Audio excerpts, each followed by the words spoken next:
Assalamualaikum warahmatullahi wabarakatuh.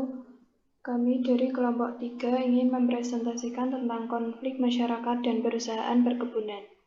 Dilanjut, Adam. Saya Adam Pratama akan mempresentasikan latar belakang dari presentasi kami. Konflik merupakan bagian dari kehidupan manusia. Setiap manusia memiliki perasaan, pendirian maupun latar belakang kebudayaan yang berbeda. Salah satu bentuk konflik yang kerap kali terjadi selama 30 tahun terakhir yang dialami masyarakat lokal adalah kontradiksi atau pengalaman dramatik berkenaan dengan pemanfaatan lahan. Di satu sisi bahwa pertumbuhan ekonomi, industri, dan urbanisasi mengarah pada konversi besar-besaran terhadap lahan untuk dimanfaatkan menjadi komersial, industrial, pariwisata, dan infrastruktur. Di sisi lain bahwa pertumbuhan penduduk terkait dengan kegiatan pertanian dan peternakan mengarah pada ekspansi lahan yang utamanya mengorbankan hutan. Masyarakat Kalimantan Barat yang resisten terhadap ekspansi perkebunan kelapa sawit, khususnya di Desa Semayang, Kecamatan Kembayan, Kabupaten Sanggau, telah mengarah pada sejumlah konflik. Dan konflik tersebut diketahui berdasar pada dua alasan, yaitu pada ekspansi perkebunan kelapa sawit telah terjadi di area hutan sebagai tanah adat yang sebelumnya ditempati masyarakat. Desa kan kebutuhan sosial ekonomi masyarakat ditambah industri perkebunan kelapa sawit kurang dapat meningkatkan taraf kehidupan masyarakat, semakin membuka ruang penentangan.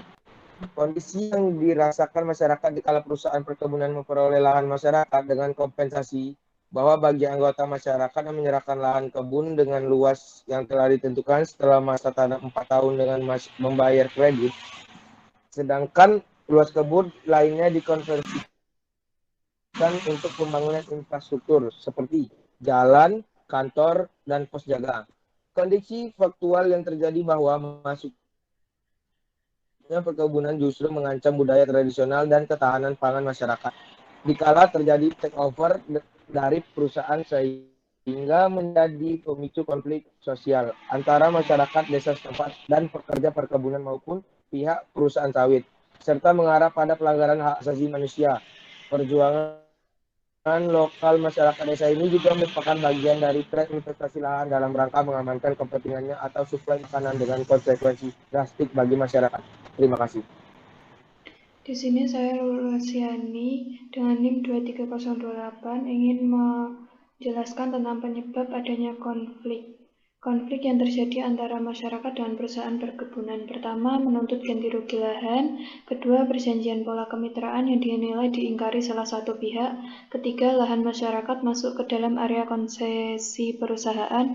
Keempat, penolakan secara umum atas operasi perusahaan di sekitar perkampungan mereka.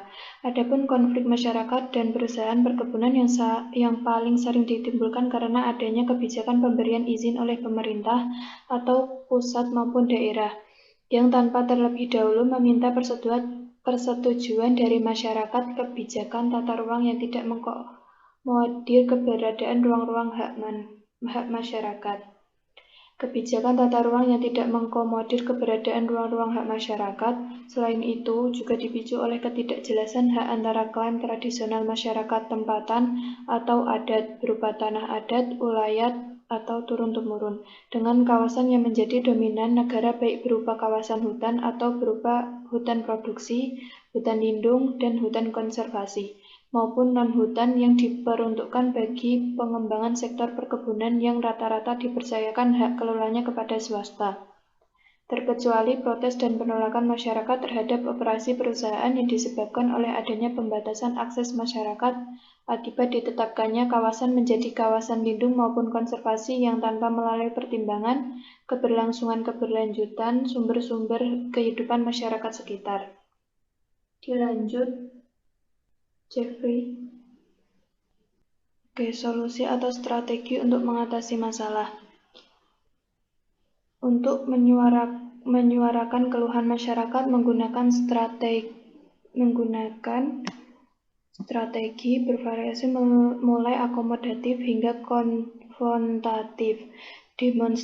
demonstrasi atau yang paling umum digunakan. Dari 69% kasus yang diteliti, komunitas setidaknya melakukan 1 kali aksi demonstrasi untuk menyuarakan keluhan masyarakat mereka. Tim menemukan konflik menimbulkan 58 aksi demonstrasi, 48 audiensi yang sebagian besar dilakukan dengan politisi dan birokrat lokal di Kalimantan Barat. Ada 18 kasus pendudukan lahan dan blokade, serta 14 penyerangan terhadap aset perusahaan dan panen paksa. Temuan menarik adalah masyarakat lebih sering mengarahkan aksi mereka kepada pemerintah daerah alih-alih ke perusahaan. Awalnya, masyarakat mencoba bernegosiasi langsung dengan perusahaan, namun perusahaan seringkali tidak merespon. Masyarakat kemudian lebih sering melakukan aksi unjuk rasa di depan kantor pemerintahan kabupaten atau DPRD. Unjuk rasa ditanggapi pemerintahan daerah dengan menggelar rapat dengar pendapat guna membahas permasalahan tersebut. Pada 21 kasus yang kami teliti, 66% dari seluruh kasus menempuh jalur audiensi dengan anggota DPRD, bupati, atau gubernur. Strategi masyarakat yang paling umum adalah mencoba mempertanyakan keputusan pemerintah daerah dalam mengeluarkan izin perkebunan, meminta dukungan pemerintah untuk menyelesaikan konflik, dan agar memberi tekanan kepada perusahaan. Sebanyak 21 kasus merupakan skema plasma, sementara 15 kasus terkait penyerobotan lahan. Dilanjut buat Jeffrey. Oke, saya akan menggantikan solusi atau strategi untuk mengatasi masalah. Ward menjelaskan keluhan pelaksanaan skema bagi seringkali berujung konflik. Hal ini dipicu ada perusahaan tidak merealisasikan lahan seperti yang sudah dijanjikan. Keuntungan yang dibagikan terlalu kecil. Koperasi yang dibentuk tidak berfungsi sebagaimana mestinya. Sementara penyerobotan lahan, keluhan terbanyak berkaitan dengan cara perusahaan mendapatkan atau tidak mendapat persetujuan di awal dari masyarakat lokal pada proses pembebasan lahan. Di beberapa kasus, perusahaan cenderung mengandalkan tokoh masyarakat yang seringkali tidak mewakili anggotanya, menggunakan intimidasi preman, atau kurangnya transparansi pembayaran kompensasi ke masyarakat. Masyarakat menginginkan pembagian keuntungan yang lebih atau implementasi skema plasma yang lebih. Yang terpenting di dalam perusahaan itu harus jujur, sabar, dan bertanggung jawab. Selanjutnya dilanjut oleh Rama. Daerah-daerah yang pernah terjadi konflik masyarakat dan perusahaan. 1. Kalimantan Barat, konflik masyarakat dengan perusahaan perkebunan kelapa sawit di Kecamatan Peranap, Kabupaten Indragiri Hulu Riau, tahun 1980 sampai 2019. Dalam 2 dekade terakhir, sebanyak 69 konflik terjadi antara masyarakat lokal dengan perusahaan terkait pembangunan dan pengelolaan perkebunan sawit di Kalimantan Barat. Faktornya yaitu perampasan tanah, internal yaitu koperasi yang tidak ada kejelasan, dan ganti rugi yang tidak sampai ke masyarakat. Konflik tersebut telah dilaporkan ke Bupati Indragiri Hulu, Sekda, LBH, Gubernur Riau, dan Kemenhum, tetapi belum ada penyelesaian terhadap permasalahan tersebut. Kehadiran perusahaan besar menimbulkan dampak positif dan negatif terhadap masyarakat. Yang kedua ada Kalimantan Tengah. Konflik masyarakat dengan perusahaan di Kalimantan Tengah, terutama di Kapuas, Katingan, Kota Waringin Timur, Seruyan, dan Barito Timur terus terjadi. Adanya 12 konflik dengan beragam masalah, mulai pencemaran lingkungan akibat limbah cair, perusakan rawa, danau, dan sungai, serta abainya perusahaan akan kewajiban terhadap masyarakat. Dampaknya sumber pendapatan warga dari alam hilang. Gubernur Kalimantan Tengah Sugianto Sabran berjanji akan melihat langsung dan menyelesaikan sejumlah konflik tersebut dalam waktu 1 hingga 3 bulan. Selama tidak ada evaluasi semua izin penetapan kawasan, konflik akan berlanjut. Pertikaian semakin rumit karena persoalan lama belum selesai, izin baru bermunculan. Yang ketiga ada Sumatera Utara. Sepanjang tahun 2016, Kontras mencatat 49 kasus konflik agraria yang terjadi di Sumatera Utara.